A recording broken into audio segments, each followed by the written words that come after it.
இப்போ இந்த நேரத்தில் அல்லாஹ் வந்து குர்ஆனில் வந்து ஒரு ஏகப்பட்ட வசனங்கள் வந்து இறக்குறோம்.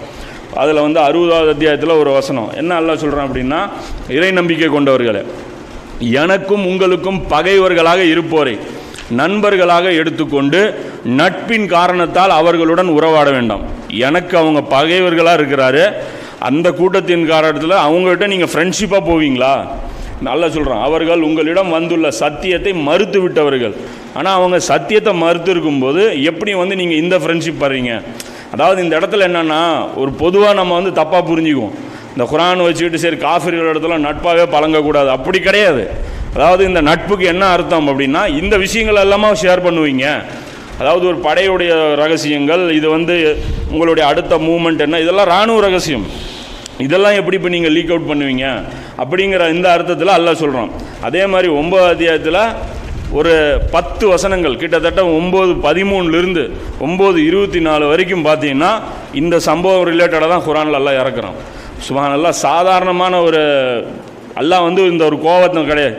அதாவது மக்காவாசிகளுடைய நிலைமை என்ன ஆயிடுச்சு அப்படின்னா, இந்த ஒரு 2 வருஷத்தில் மக்காவாசிகள் வந்து குறைஷிகள் மேலே ஒரு சாஃப்ட் கார்னர் வந்துருச்சு.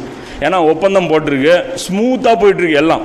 அதாவது அங்கேருந்து இங்கே இஸ்லாத்தை ஏற்றுக்கிறாங்க, வர்றாங்க போகிறாங்க, காஃபிர்கள் வர்றாங்க அவங்க வீட்டுக்கு, சகஜமாக சாப்பிட்றாங்க போகிறாங்க, புரியுதுங்களா? ரிலேஷனு வந்துட்டு போயிட்டு ஒரு இணக்கமான ஒரு சூழ்நிலை ஓடிட்டுருக்கு.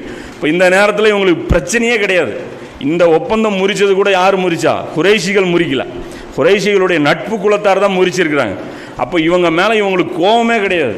அப்போ கோபமே இல்லாமல் ஒரு அன்பு, என்ன சொல்கிறது, ஒரு அன்பான ஒரு சிச்சுவேஷன் தான் இந்த மக்கா வெற்றியில் போகும்போது இவங்களுக்கு வந்து மக்கா வெற்றியில், அதாவது இந்த போர் வந்து தயார் செய்கிறது சஹாபாக்களுக்கே பிடிக்கல. அதாவது மக்கா மேலே தாக்குதல் செய்கிறது சஹாபாக்களுக்கு பிடிக்கல.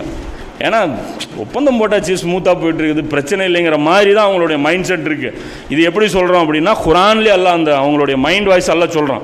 அவங்களுடைய உள்ளங்களில் என்ன இருந்தது அப்படிங்கிறத பற்றி அல்லாஹ் அந்த இடத்துல வந்து சொல்லும்போது அவங்களுக்கு எல்லாத்துக்குமே தெரியுது என்ன நடந்திருக்குதுன்ட்டு. ஏன்னா அது எல்லாருடைய நிலையும் கிடையாது.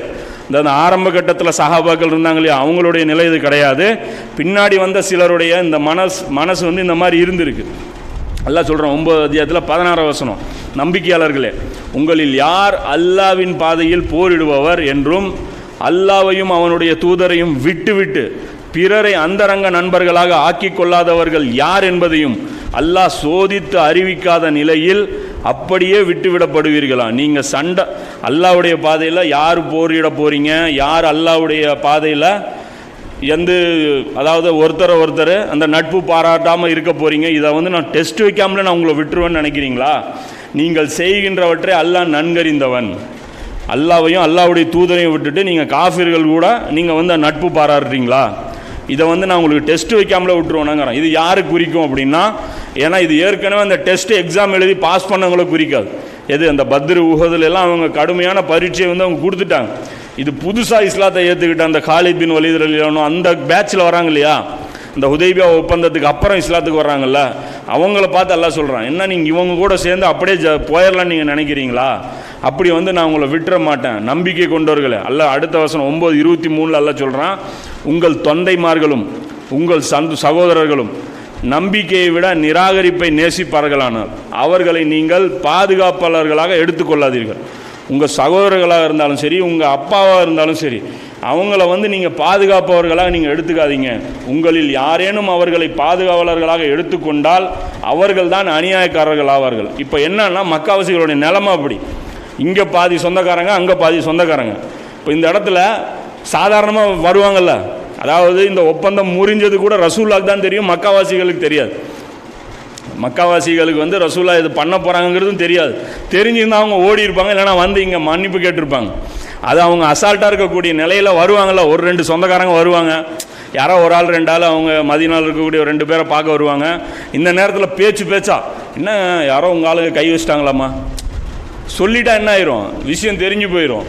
அப்போ அந்த அளவுக்கு கூட போயிடக்கூடாதுங்கிறதுக்காக அல்லாஹ் சொல்கிறான், இவங்களை வந்து நீங்கள் வந்து பாதுகாவலர்களாக எடுத்துக்கொள்ளாதீங்க, அநியாயக்காரர் அப்படி எடுத்துக்கிட்டீங்க அப்படின்னா அவங்களும் சேர்த்து தான் முஷ்ரிக்குகள். அல்லாஹ் சொல்கிறான் அவங்களும் அநியாயக்காரர்கள் தான் அப்படின்னு சொல்கிறான்.